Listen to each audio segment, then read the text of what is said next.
안녕하세요. 썰사남 구독자 여러분. 저는 썰사남의 감동적인 사연을 즐겨 듣는 한 남자입니다. 오늘은 돈으로 사람을 샀던 15년 전 있었던 일을 얘기해 보려고 합니다. 그때 저는 30대 초반의 평범한 직장인이었습니다. 복잡한 지하철을 뚫고 아침 일찍 출근해서 발에 불이 나도록 회사를 뛰어다니며 일을 하고 점심시간이 되면 한숨 돌리고 함께 일하는 동료들과 커피 한 잔의 휴식을 갖는 그런 평범한 직장인이요. 가끔은 상사의 눈치를 보기도 하고, 퇴근하지 않는 상사를 보며 퇴근을 미루기도 하고, 원치 않는 야근을 하기도 하며, 열심히 일해놓고 남 좋은 일 시키기도 많이 하는 직장인이었습니다. 아마 회사를 다니셨던 분들이라면 모두 공감하실 것 같습니다.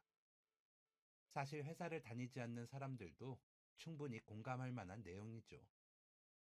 저는 평범한 사람입니다. 남들 대학 갈 때 가고, 군대 갈 때 군대 가고, 남들 연애할 때 연애하는 대한민국의 평범한 그런 사람이요.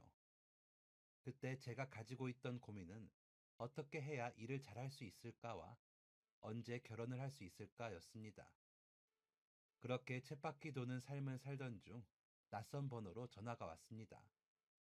낯선 번호는 받지 않았기 때문에 무시했지만 매일 한 번씩 같은 시간에 전화가 오는 이유가 궁금해서 전화를 받았습니다. 여보세요? 전화를 받은 사람은 한동안 대답이 없었습니다. 장난치는 건가? 겨우 이거 하려고 며칠 동안 전화를 걸었다고? 라는 생각을 하며 전화를 끊으려던 순간 수화기 너머에서 목소리가 들렸습니다. 그, 성현아, 잘 지내지? 제 이름을 부르는 낯선 목소리에 고개가 갸웃거렸습니다. 누구세요?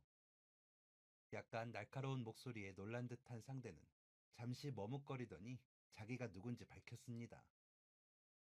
너가 기억할지 모르겠는데 나 서민호야. 어? 문영고 서민호? 상대는 머뭇거리며 너랑 고1 때 같은 반이었던. 저는 오랜만에 온 동창의 연락이 너무나 반가웠습니다. 민호와는 고등학교 때 절친하게 지낸 사이였기 때문이죠. 와, 너 진짜 오랜만이다. 잘 지냈어? 밝은 제 목소리와 달리 민호의 목소리는 풀이 죽어 있었습니다. 나도 잘 지냈어. 민호의 목소리를 듣자마자 아차 싶었습니다. 10년 넘게 단 한 번도 연락한 적 없던 저에게 민호가 연락한 이유는 분명 심상치 않은 것이었을 테니까요. 저는 조심스럽게 민호가 운을 떼길 기다렸습니다. 저 얼굴 한번 볼 수 있을까? 한번 보자는 말이 그렇게 무거운 말이 될 수 있다는 것을 그때는 몰랐습니다. 민호가 어떤 일로 보자고 하는지 듣지는 못했어도 어느 정도 예상이 가능했습니다. 이런 경험은 처음이었지만 풍문으로 들은 것으로 알고 있었거든요. 오랫동안 본 적 없던 사람에게 갑작스럽게 연락이 왔다면 그건 분명 돈 문제일 테니까요. 솔직히 이런 연락은 피하는 게 상책이라고 알고 있었기 때문에 거절하고 싶었습니다. 그런데 누구보다 가까이 지냈던 민호를 거절할 수 없었습니다. 그렇게 친하게 지내놓고 10년 동안 없는 사람처럼 잊고 지냈다는 죄책감이 심어지기도 했고 말이죠. 그래, 오랜만에 얼굴도 볼 겸 만나자. 어디서 볼까? 저는 민호와 약속을 잡았고 약속 날짜에 맞춰 만나기로 한 장소로 향했습니다. 문을 열고 들어간 순간 민호를 찾을 수 있었습니다. 비록 문을 등지고 있었지만 뒷모습만으로도 알 수 있었거든요. 제가 기억하던 모습과 똑같은 뒷모습에 반가운 마음을 안고 다가갔습니다. 야, 서민호! 이름을 부르며 다가가니 민호는 화들짝 놀라며 뒤를 돌아보았습니다. 얼굴도 고등학생 때와 변한 것이 없었어요. 살이 조금 빠진 정도였죠. 와, 진짜 반갑다. 잘 지냈어? 민호는 옅은 미소를 지으며 대답했습니다. 나는 잘 지냈어. 너는 잘 지냈어? 저는 민호 앞에 앉아 그동안 어떻게 지냈는지 제 근황을 쭉 이야기했습니다. 그런데 너 되게 일찍 왔다. 나도 약속 시간보다 일찍 왔는데 너는 더 일찍 왔네. 오래 기다렸어? 나는 일찍 다니는 게 마음이 편해서. 저는 옛날과 똑같은 민호의 태도에 웃음이 새어나왔습니다. 넌 예나 지금이나 똑같다. 약속 시간 안 지키는 애들 진짜 싫어했잖아. 그래서 너도 약속 시간은 칼같이 지켰고. 어릴 때는 1시간 일찍 오고 그러지 않았어? 설마 오늘도 1시간 일찍 온 건 아니지? 민호는 머쓱하게 웃으며 대답했습니다. 그때는 사춘기라서 너무 예민했던 거고 요즘엔 1시간이나 일찍 오지는 않아. 그럼 나 오늘 10분 일찍 왔는데 민호는 여전히 머쓱해하며 대답했습니다. 한 3, 40분? 저는 빵 터졌습니다. 야, 1시간이나 40분이나. 와, 너는 진짜 애가 변하질 않았다. 제가 기억하는 민호의 모습은 이랬습니다. 성실하고 규칙적이고 남에게 피해를 주기 싫어하는 친구였죠. 민호에게 물었습니다. 그나저나 우리 이렇게 만난 게 몇 년 만이야? 20살 되고 나서는 연락했던 것 같은데 내가 20살 되자마자 군대를 갔으니까 그때부터 연락이 뜸해졌던 것 같아. 그랬던 것 같다. 제가 그동안 살아왔던 이야기를 쭉 했으니 이번에는 민호의 이야기를 들을 차례였습니다. 민호는 군 전역 후 하루도 쉬어본 적 없이 일을 했다고 했습니다. 제 기억 속에 민호는 소년 가장과 다름없었기 때문에 고등학생 때도 일을 했던 친구였죠. 그때도 성실했으니 성인이 되고 나서는 얼마나 성실했을지 안 봐도 알았습니다. 그런데 계속 일만 했다는 말이 마음에 걸렸어요. 너 공부하고 싶어 했잖아. 하고 싶던 공부는 했어? 민호는 쓴 웃음을 지었습니다. 그냥 하고 싶었다는 거지. 할 수 있을 거라고 생각은 못했어. 편찮은 할머니와 심각한 알코올 중독의 아버지 밑에서 자랐으니 민호는 결핍이 많은 아이로 자랄 수밖에 없었습니다. 제가 해줄 말은 그렇구나 밖에 없었죠. 민호는 제 마음을 읽었는지 계속해서 말을 이어갔습니다. 괜찮아. 공부하고 싶다는 것도 고등학생까지였고 애초에 군대는 말뚝 박을 생각하고 간 거였어. 의아했습니다. 그런데 왜 말뚝 안 박았냐? 너라면 군 생활도 잘했을 것 같은데. 군대에서 허리를 다쳤어. 숙연해지는 대답이었습니다. 제 주변에도 군대에서 다쳐온 친구들이 여럿 있었기 때문이었죠. 허리는 어때? 지금은 좀 괜찮아? 생활에 큰 문제는 없어. 서로 그동안 지내온 이야기를 다 하고 나니 어색한 정적이 감돌았습니다. 이제 슬슬 이야기를 꺼낼 때가 됐는데 라고 생각했을 때 민호가 저를 만나고자 한 이유를 말했습니다. 성현아, 혹시 괜찮으면 돈 좀 빌려줄 수 있을까? 제 예상이 정확히 적중했습니다. 얼마나? 3천만 원. 고개를 푹 숙인 채 작은 목소리로 내뱉은 3천만 원이라는 액수에 저는 적잖이 놀랐습니다.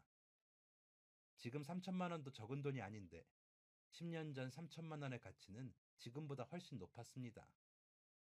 게다가 당시 30대 초반이었던 제 나이를 생각하면 상상도 못할 정도로 큰 돈이었죠. 민호가 이 사실을 모를 리가 없었습니다. 민호는 3천만 원을 입에서 뱉어놓고 어쩔 줄 몰라 하며 고개를 숙이고 입을 꾹 다물었습니다. 제 수중에 3천만 원이 없었다면 모르겠지만 저에게는 3천만 원이 있었습니다. 회사를 다니면서 모아둔 것도 있었지만 대학을 다닐 때 아르바이트를 해서 번 돈과 군대에 있을 때 모은 작은 돈을 합친 것이었죠. 결혼도 하고 이것저것 할 것들을 생각하면 저한테 필요한 돈이기는 했습니다. 3천만 원을 들은 후로 많은 생각이 스쳐 지나갔습니다. 나에게 돈이 있는지, 이 돈을 어디다 쓸 예정인지, 이 돈을 모으는데 얼마나 고생했는지, 이 돈을 빌려준다면 돌려받을 수 있을지, 민호를 믿고 큰 돈을 맡겨도 되는 건지, 혹시 민호가 돈을 들고 도망가는 것은 아닌지, 그렇게 고민하는데 민호가 또 한 번 운을 뗐습니다. 내가 너무 염치 없지. 몇 년 만에 연락해서 한다는 말이 돈이나 빌려달라는 거고, 그것도 3천만 원이나. 진짜 미안해. 민호는 침묵의 의미를 거절로 이해한 듯 했습니다. 그런데 민호는 거절의 의미라고 생각했으면서도 또다시 비슷한 말을 했어요. 그런데 3천만 원이 안 된다면 조금만이라도 빌려줄 수 없을까? 정말 미안해. 민호의 얼굴은 금방이라도 울 것처럼 보였습니다. 서른이 넘은 남자가 터져 나오는 눈물을 참는 모습이 얼마나 애처로운지 보셨나요? 저는 민호에게 말했습니다. 빌려줄게. 민호는 깜짝 놀라 고개를 들며 물었습니다. 뭐? 내가 빌려준다고 3천만 원이라고 했지? 오늘은 못 보내주고 내일 보내줄게. 회사 점심시간에 잠깐 짬내서 은행 가면 보낼 수 있을 거야. 민호는 얼떨떨함과 놀람이 섞인 표정을 하며 저에게 물었습니다. 사, 3천만 원을 전부? 그렇게까지는 안 해도 돼. 나도 말해놓고 너무 염치가 없어서 부끄러웠어. 그건 그냥 헛소리라고 생각해줘. 나는 정말 조금이라도 괜찮아. 여러 사람한테 빌리면 힘들잖아. 내가 빌려줄게. 민호는 결국 울음을 터뜨렸습니다. 주변에 시선이 쏠리는 것도 신경 쓰지 못한 채 우는 민호를 보니 마음이 짠해지더군요. 저는 민호가 울음을 그칠 때까지 기다려 주었습니다. 눈물을 그친 민호가 이내 말을 꺼냈습니다. 정말 고맙다, 성현아. 내가 염치도 없이 이런 부탁을 했는데 정말 고마워. 그러고는 3천만 원을 가지고 앞으로 무엇을 할 것인지에 대한 계획을 전부 설명하기 시작했습니다. 3천만 원은 사업을 하면서 생긴 빚을 갚고 다시 사업을 시작하는데 초기 자금으로 쓸 거야. 갑작스러운 사업 얘기에 당황했습니다. 지금 사업하다가 빚을 진 건데 또 같은 사업을 한다니? 벌써 돈을 많이 잃었는데 또 잃을 생각인 건가? 이거 돈을 못 받을 수도 있겠는데? 얘가 예전의 민호가 아니면 어떡하지? 라는 생각이 또 한 번 소용돌이 쳤죠. 순간적으로 너무나 많은 생각이 들었습니다. 민호도 제 생각을 알아차린 것 같았습니다. 사업 아이템이 안 좋아서 빚을 진 건 아니야. 동업하던 형이 있었는데 그 형이 거래처한테서 받아둔 계약금을 들고 튀어버렸어. 일이 술술 풀리는 중이었는데 갑자기 도망친 이유는 지금 찾고 있는데 그 형이 도망만 가지 않았어도 계약건들 마무리하고 잔금까지 치렀을 거야. 너가 못 믿을 수도 있다고 생각해. 그 형이 도망가자마자 신고했거든. 그 내용을 보여줄게. 증인서 준 거래처 사장님들 연락처도 줄 수 있어. 그거 보고 빌려줘도 되겠다고 생각하면 그때 빌려줘. 그러면 빚은 동업자가 들고 튄 계약금 때문에 생긴 거야? 그거랑 위약금까지. 위약금은 면제해 준 곳도 많은데 아닌 곳도 많아서 내가 지금까지 어떻게든 해결해 보려고 했는데 해결이 안 돼. 도움을 받을 사람이 없었어. 아무리 생각해도 너무 염치가 없다. 미안해. 민호는 벼랑 끝에 서 있었습니다. 제가 이 자리에서 거절하는 건 민호를 벼랑 끝에서 밀어버리는 것과 똑같았죠. 미안할 게 뭐 있어. 미안해 하지 마. 내일 약속한 대로 돈 보내줄게. 대신 너도 오늘 가자마자 말했던 자료 정리해서 내일 퀵으로 보내줘. 민호의 얼굴에는 화색이 돌았습니다. 사실 자료는 저에게 별다른 의미가 없었어요. 그걸 보내주든 보내주지 않든 저는 3천만 원을 보내줄 거였기 때문입니다. 제 마음에는 이미 돈 3천만 원으로 사람 한 명 살린다고 치자 라는 생각이 있었던 것이죠. 민호는 이후로도 저에게 확신을 주기 위해 노력했습니다. 이게 내가 구상한 사업 아이템이야. 민호는 가방에서 재본된 종이 뭉치를 꺼냈습니다. 거래처 사장님들이랑 미팅할 때 쓰는 자료인데 이거 보고 투자해 주신 분들도 많아.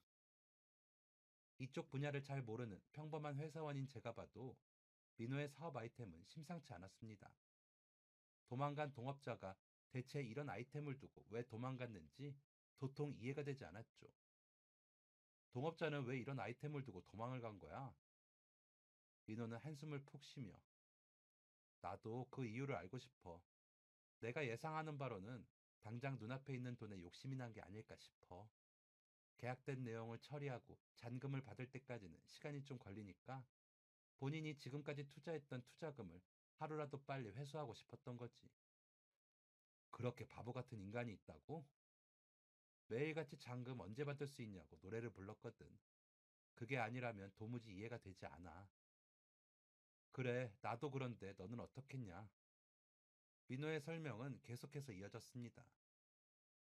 3천만 원이 생기면 일단 이 회사한테 계약금과 위약금을 물어줄 거야.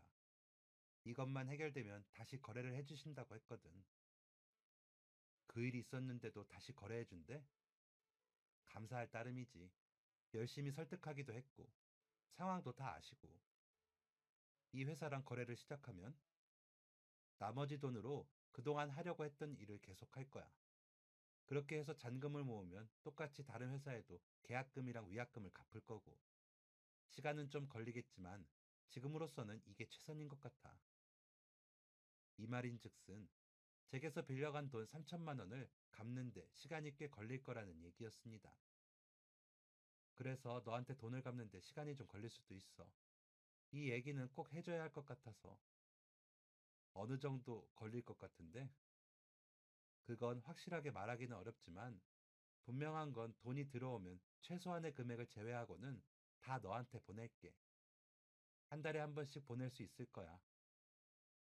그래, 그럼 그렇게 해. 민호는 또 한 번 눈을 커다랗게 떴습니다. 너는 내가 못 믿었지 않아? 3천만 원이 큰 돈도 아니고 솔직히 걱정되지. 그런데 널 못 믿는 건 아니야. 왜? 10년 만에 연락한 거잖아. 나는 되게 불쾌할 줄 알았어. 불쾌하기는 무슨 그런 말을 해. 놀라기는 했지. 솔직히 너가 이러는 데는 이유가 있다고 생각해. 내가 아는 너는 절대로 함부로 이런 말을 꺼낼 사람이 아니야. 민호의 눈에는 또다시 눈물이 가득 차올랐습니다. 그만 울어, 짜식아. 나한테 지금 얘기한 거 가지고 가면 거절할 회사는 한 군데도 없을 거야. 자신감 가져. 난 그냥 월급쟁이인데도 너 아이템이 얼마나 좋은지 딱 보여. 그니까 3천만 원 가지고 어떻게든 해내봐. 잘 되면 나부터 생각해주고. 알겠냐? 그렇게 민호를 보내고 다음날 약속한 대로 3천만 원을 송금했습니다. 송금하러 가기 직전 민호에게 받은 퀵에는 그동안 거래해온 앞으로 거래할 거래처의 명단과 전화번호가 적혀 있었고 각 회사별 특징과 거래 내역까지 야무지게 확인할 수 있었습니다. 제가 이렇게 3천만 원을 흔쾌히 빌려줄 수 있었던 이유는 민호의 설명과 사업 아이템이 자세하고 확실했던 것도 있지만 제 다짐은 그 이야기를 듣기 이전이었습니다. 저는 오로지 고등학교를 다닐 때의 기억만으로 민호를 신뢰했습니다. 고등학교 1학년에 같은 반이었던 민호는 선생님들에게도 친구들에게도 사랑받는 친구였습니다. 저는 그런 민호를 동경하는 사람 중 한 명이었죠. 저는 학업 성적도 좋고 선생님들에게 항상 예의 바르게 행동하는 민호의 모습이 너무나 멋있어 보였고 그 모습을 따라하면서 덩달아 좋은 성적을 거둔 사람 중에 한 명입니다. 10년 뒤 민호를 제외했을 때까지만 해도 민호는 그 사실을 까맣게 몰랐죠. 저도 까맣게 잊고 있었으니까요. 그렇게 민호를 동경하다 보니 자연스럽게 민호와 가까워지게 되었고 저는 민호와 가장 가까운 친구 사이로 학교를 다니게 되었습니다. 학교 생활은 즐거웠어요. 잠자는 친구가 있으면 분무기를 뿌려서 잠을 깨우고 쉬는 시간이 되면 나가서 공을 차고 밥 시간이 되면 전력 질주해서 맛있는 반찬을 선점했죠. 그런데 학교가 마친 후에는 민호와 시간을 보낼 수 없었습니다. 그 흔한 독서실을 같이 다니자고 해도 민호는 곤란한 내색을 비쳤습니다. 처음에는 왜 그러는지 알 수 없었습니다. 나중에 알게 된 사실은 민호가 소년 가장으로 살고 있다는 것이었어요. 민호가 고등학교 3년 내내 학교를 첫 번째로 올 수 있었던 이유는 새벽같이 일어나 신문을 돌렸기 때문이라는 걸 아주 우연한 계기로 알게 되었습니다. 고등학교 1학년 여름방학을 지나고 나서 저는 살이 굉장히 많이 쪘습니다. 부모님이 이제 슬슬 살을 빼야 하지 않겠냐고 말씀하셨지만 내가 뺄 살이 어딨냐면서 그 말을 무시하다가 2학기가 시작되고 교복이 맞지 않았을 때 현실을 직시하게 되었습니다. 큰 충격을 받고 그날부터 운동을 시작했어요. 새벽같이 출근하시는 아버지와 함께 일어나 아버지가 출근 준비를 하실 때 저는 집 앞 공원에서 달리기를 했죠. 그렇게 땀을 쭉 빼고 집에 들어와서 아침 식사를 하시는 아버지와 함께 밥을 먹고는 했습니다. 한동안은 그게 제 아침 일상이었어요. 그날도 어김없이 집 앞 공원에서 달리기를 하고 집에 돌아가는 길이었습니다. 아주 이른 아침이라 적막함이 가득했는데 멀리서 큰 소리가 나더군요. 무슨 일인가 싶어 다가가니 너 자전거를 여기 내팽개치면 어떡해? 라고 소리 지르는 경비원 아저씨가 보였습니다. 아저씨 앞에는 제 또래의 남자아이가 죄송하다는 말을 하고 있었죠. 손에는 신문지 뭉치를 들고요. 급하게 내리느라 자전거가 넘어졌나 봐요. 죄송합니다. 지금 그게 문제가 아니잖아. 이러다가 사람이 걸려서 넘어지면 어쩌려고. 남자아이는 연신 고개를 숙이며 죄송하다는 말을 하고 있었습니다. 무슨 일인지는 모르겠지만 제가 낄 일은 아니었기 때문에 돌아가려는 찰나 남자아이가 몸을 돌렸고 저는 눈이 마주친 뒤 아주 잠깐 멈칫했고 까무러치듯 놀랐습니다. 민호였어요. 멀리서 봐도 민호였죠. 설마 거기서 민호를 만날 거라고 생각을 못했기 때문에 민호의 목소리를 듣고도 민호라는 생각을 못했던 거였습니다. 어? 민호에게 다가가니 민호는 당황스러운 표정을 지었고 경비 아저씨는 더더욱 놀란 표정을 지었습니다. 뭐야? 둘이 아는 사이니? 네, 같은 반 친구예요. 민호에게 다가가는데 그 순간 아버지가 나타나셨습니다. 너는 왜 집에 안 들어오냐? 엄마가 찾아오라고 난리야 난리. 밥 식으니까 얼른 들어와. 아버지는 어딘가 이상한 기류를 느끼셨는지 제게 물으셨습니다. 뭐야? 대답이 없자 경비 아저씨에게 물으셨죠.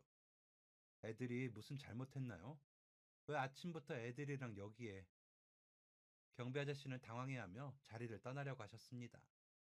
그렇게 당황하시는 걸 보면 상황이 어떻게 된 건지 파악하는 건 순식간이었죠. 내 친구가 자전거를 쓰러뜨렸는데 그것 때문에 화가 많이 나셨어. 아버지는 갸웃거리며 물으셨습니다. 이게 넘어가면서 차라도 긁었니? 민호는 고개를 가로저었죠. 아버지는 경비 아저씨에게 물었습니다. 누가 자전거에 부딪혔습니까? 경비 아저씨는 말을 더듬으며 말했습니다. 아니, 자전거를 쓰러뜨리면 사람들이 지나가다가 다칠 수도 있고. 아버지는 또 한 번 말씀하셨습니다. 여기 자전거 두는 곳 아닙니까? 여기 옆에도 쓰러진 자전거 천지인데 누가 여기에 걸려 넘어진다고 그러세요? 애들이 잘못한 게 있으면 말씀하세요. 제가 데려가서 단단히 혼을 내겠습니다. 경비 아저씨는 별다른 말을 하지 못하고 자리를 떠났고 아버지는 저와 민호에게 아저씨가 오늘 무슨 일이 있으셨나 보다. 민호라고 했지? 우리 성현이 친구라고. 밥은 먹었니? 아버지는 인사를 마침과 동시에 민호의 손에 들린 신문 뭉치를 보셨습니다. 아, 많이 늦었겠구나. 민호는 고개를 끄덕였습니다. 그럼 얼른 가야지. 다음에 성현이랑 놀러와라. 맛있는 거 해줄게. 우리 성현이랑 잘 지내줘서 고맙고. 민호는 도와주셔서 감사합니다. 다음에 성현이랑 같이 찾아뵐게요. 성현아, 학교에서 보자. 라고 인사한 뒤 자리를 떴습니다. 아버지와의 아침 식사는 어딘가 얹힌 듯 불편했습니다. 아버지는 묵묵히 식사를 하시다 말씀하셨어요.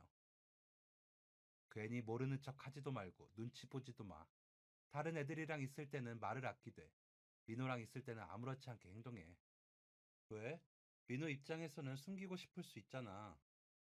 그게 왜 숨길 일이냐? 칭찬받을 일이지. 너가 애써 모른 척하면 그게 숨겨야 할 일이라고 생각할 거 아니야. 나서서 말한 건 아니지만 얘기가 나오면 아무렇지 않게 행동해. 어떻게 해야 할지는 너도 알지? 완전히 이해하기는 어려웠지만 아버지의 조언을 명심하고 학교로 향했습니다. 민호는 그날도 여전히 정돈된 모습으로 교실을 지키고 있었습니다. 민호를 보는 게 약간 어려웠고 민호도 저를 마주하는 게 조금 껄끄러워 보였어요. 그때 아버지가 아무렇지 않게 행동해 라고 말씀하신 게 기억났습니다.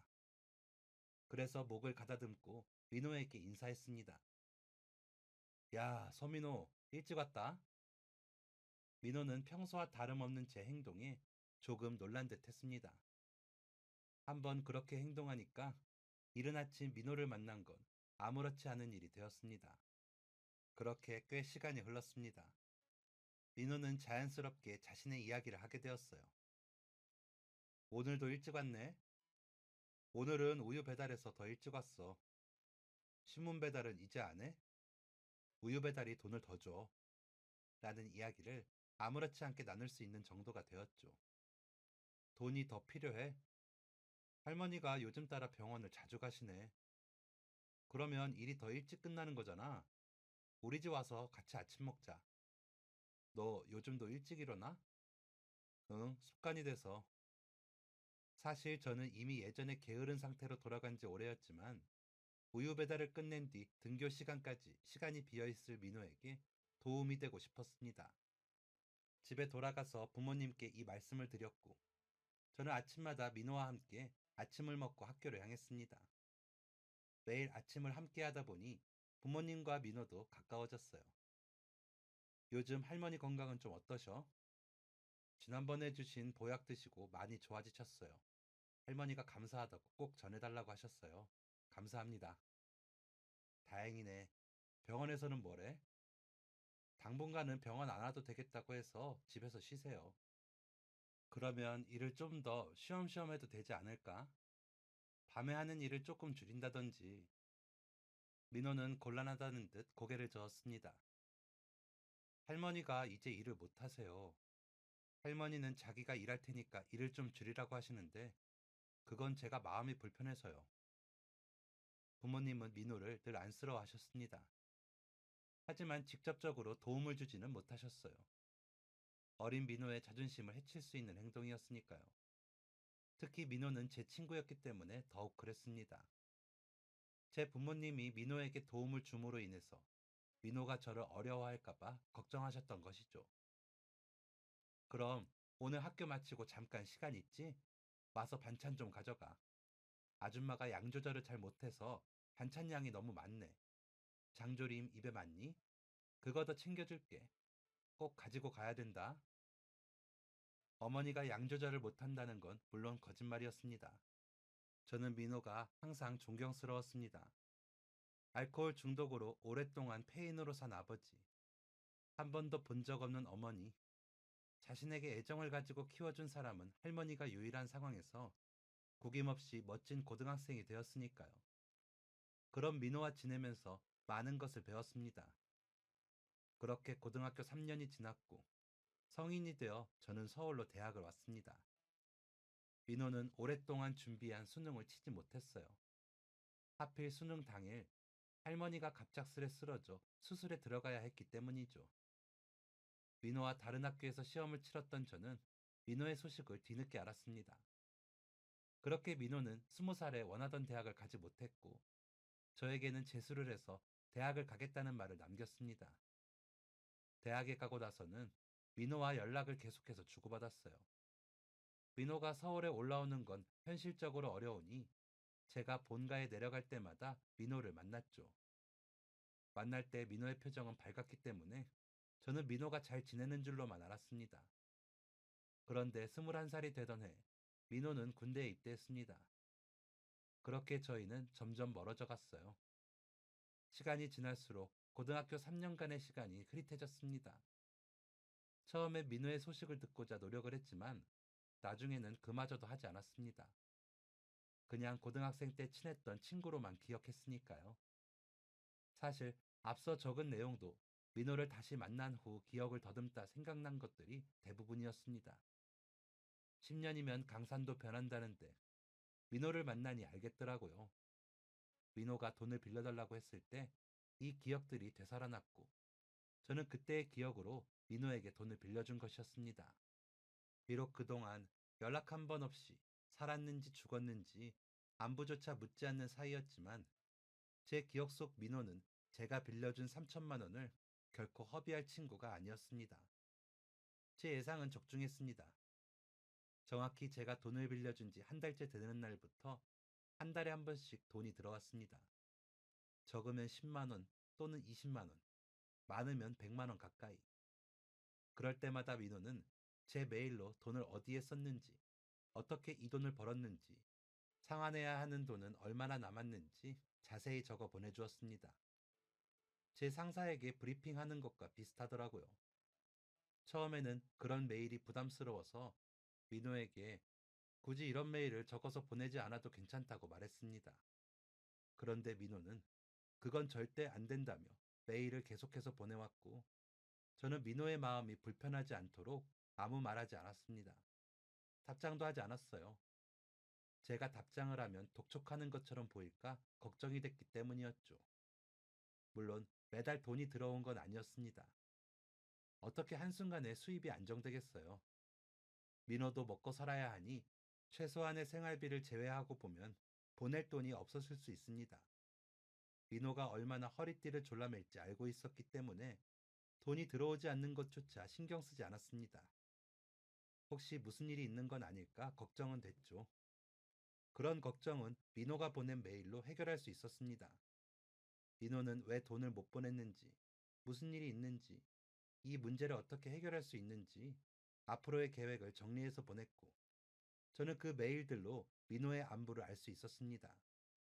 가끔은 메일에 민호의 개인적인 일상과 감정이 담겨 있기도 했어요. 저는 돈에 관한 내용은 주의 깊게 보지 않았지만 추신이라고 적힌 내용에는 항상 관심을 두었습니다. 어느 때는 기분이 좋아 보이는 내용이 있었습니다. 추신, 오늘 드디어 새로운 거래처랑 계약을 했어. 전에 만났던 사장님이 연결해 주신 곳인데 지금까지 계약했던 것보다 규모가 커서 기대가 커. 이런 식으로 큰 거래처를 늘리면 작은 곳은 정리하고 주요 거래처에만 집중할 수 있을 거야.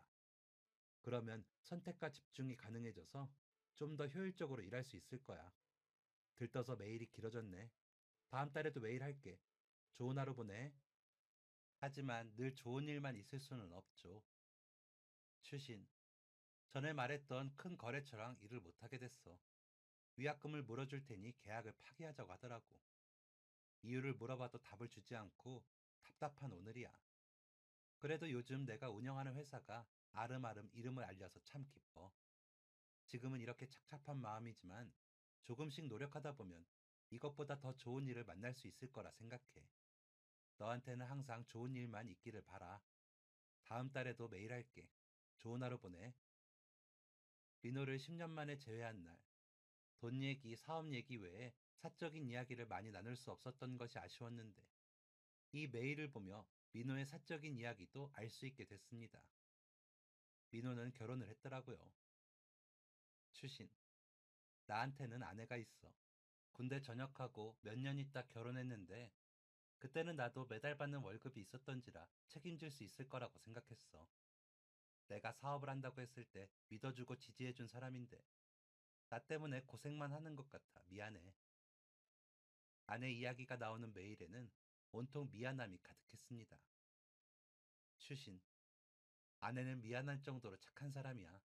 조금이라도 잘 살아보겠다고 하루 종일 일을 하는데 매일 밤 다리가 퉁퉁 붓는 걸 보면 내가 참 나쁜 놈이지 싶어. 민호의 메일은 점점 짧아졌습니다. 나중에는 추신이 오지 않았죠. 다만 매달 돈이 들어온다는 사실은 변하지 않았습니다. 그렇게 5년째가 되던 해, 몇 년 만에 민호의 메일에 추신이 담겨왔습니다. 추신. 몇 년간 눈코 뜰 새 없이 바빴어. 그동안 별다른 말을 덧붙이지 못해 미안해. 일이 어느 정도 안정된 후에 연락하고 싶었어. 정말 폭풍이 휘몰아치는 시간들이었거든. 다행히 일이 마무리 단계야. 너한테 메일을 보낼 날도 얼마 남지 않은 것 같아. 다시 메일 할게. 좋은 하루 보내.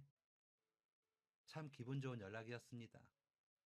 그 후로도 매달 돈이 입금됐고 어느 날 확인한 메일 속 빚은 겨우 20만 원이었습니다. 5년 만의 일이었죠. 한 달째가 되던 날 민호에게서 20만 원이 입금됐고 저는 기쁜 마음으로 민호에게 전화를 걸었습니다. 여보세요? 서민호, 내가 먼저 연락하려고 했는데. 아니야, 반가운 사람이 먼저 연락하는 거지.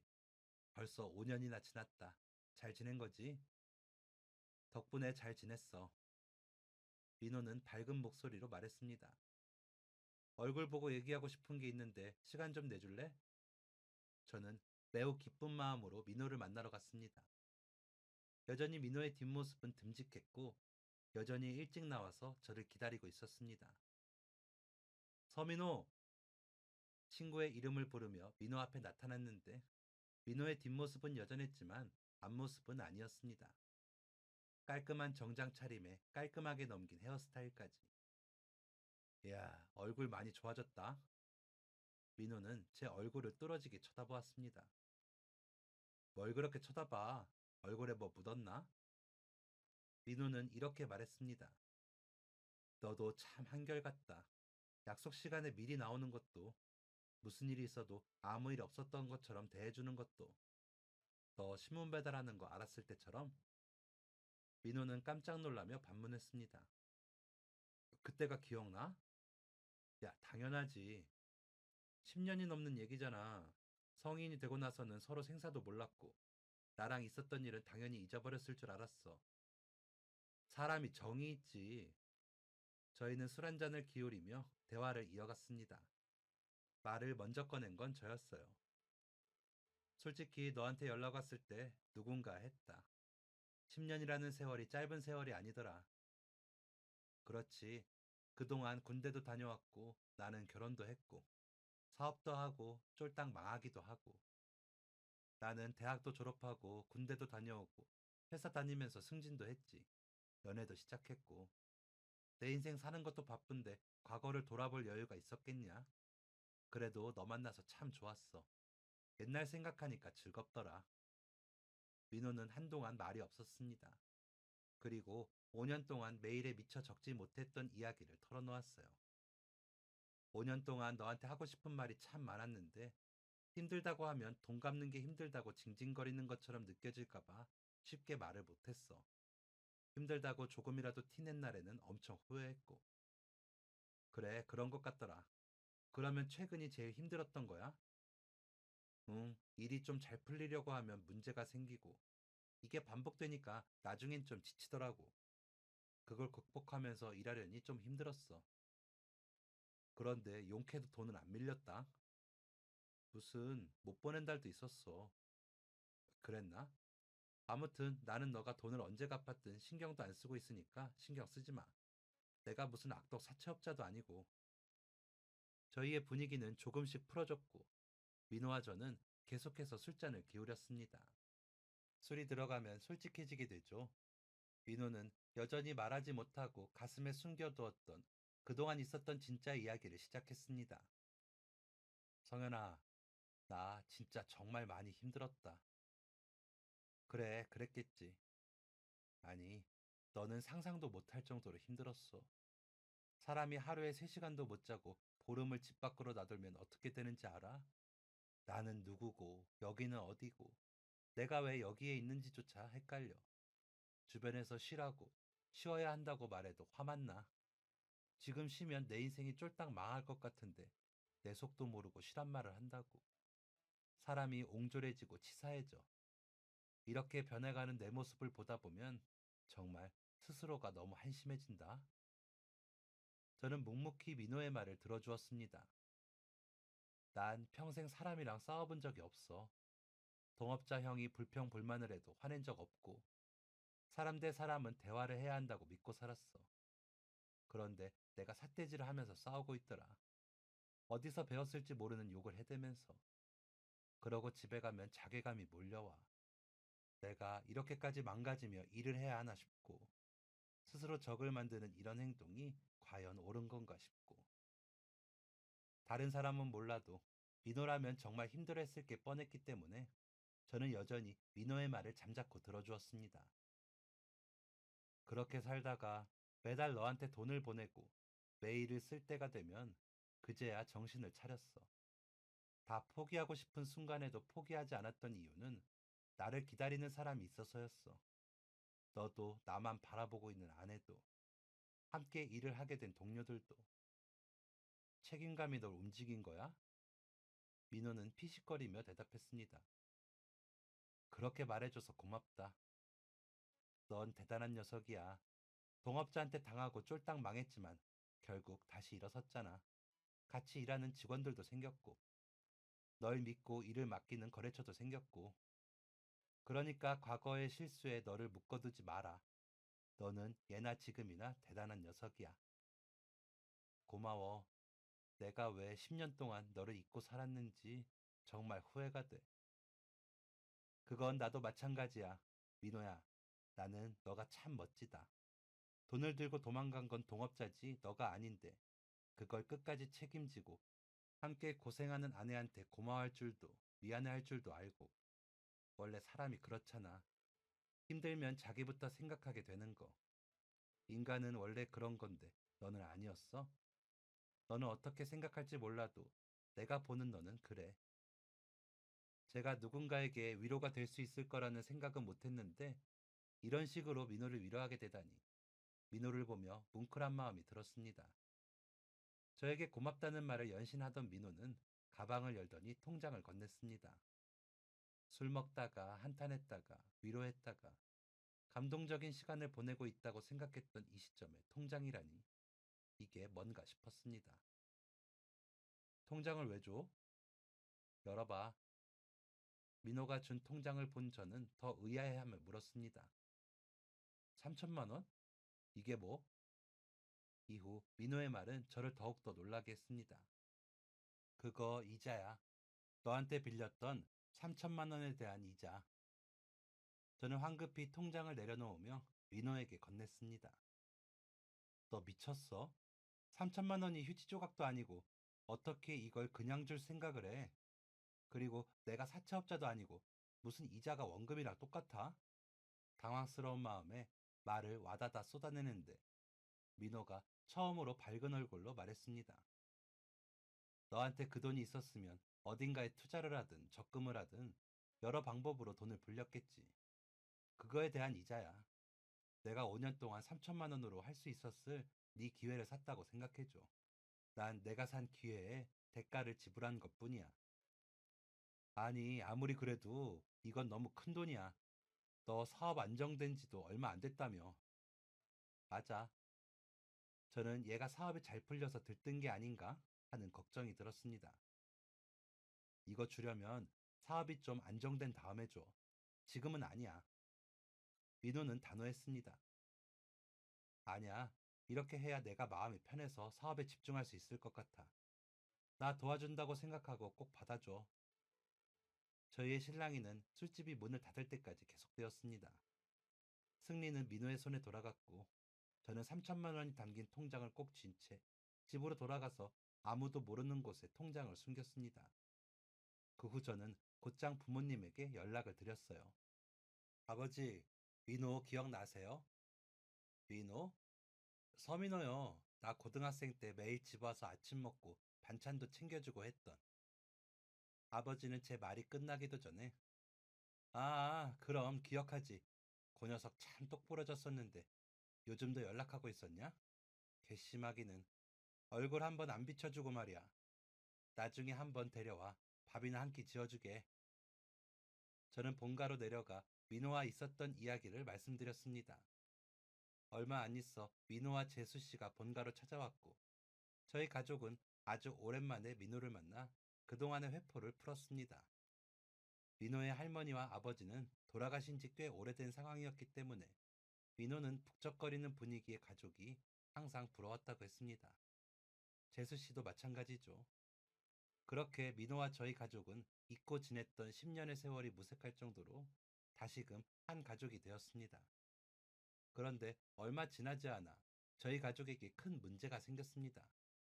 아버지가 갑작스럽게 쓰러지신 것이었어요. 결혼 준비를 하고 있던 저도 어머니도 민호도 너무나 놀랬죠. 건강하시던 분이 한순간에 쓰러지신 거였으니까요. 병원에 가서 검사를 했는데 의사의 말은 희망적이었습니다. 치료 방법이 있습니다. 저희 가족은 고민할 것도 없이 말했습니다. 그러면 치료해 주세요. 그런데 뒤이어 나온 말은 희망적이지 않았습니다. 치료 방법이 있기는 한데 우리나라에서는 치료가 불가능합니다. 미국으로 가셔서 수술하셔야 해요. 한국에서는 이 병을 치료해본 의사가 없습니다. 섣불리 수술했다가는 목숨을 잃을 가능성이 높습니다. 저희는 곧장 아버지를 미국에서 수술시킬 방법을 찾아보았지만 현실적인 문제에 부딪혔습니다. 터무니없는 비용 때문이었어요. 미국에서 치료를 받는 거라 보험은 꿈도 못 꿨고 미국인들에게도 살인적인 병원비를 외국인인 저희가 감당할 방법은 없었습니다. 결국 아버지가 이 사실을 알게 되셨고 아버지는 자신을 포기하라는 말까지 할 정도였습니다.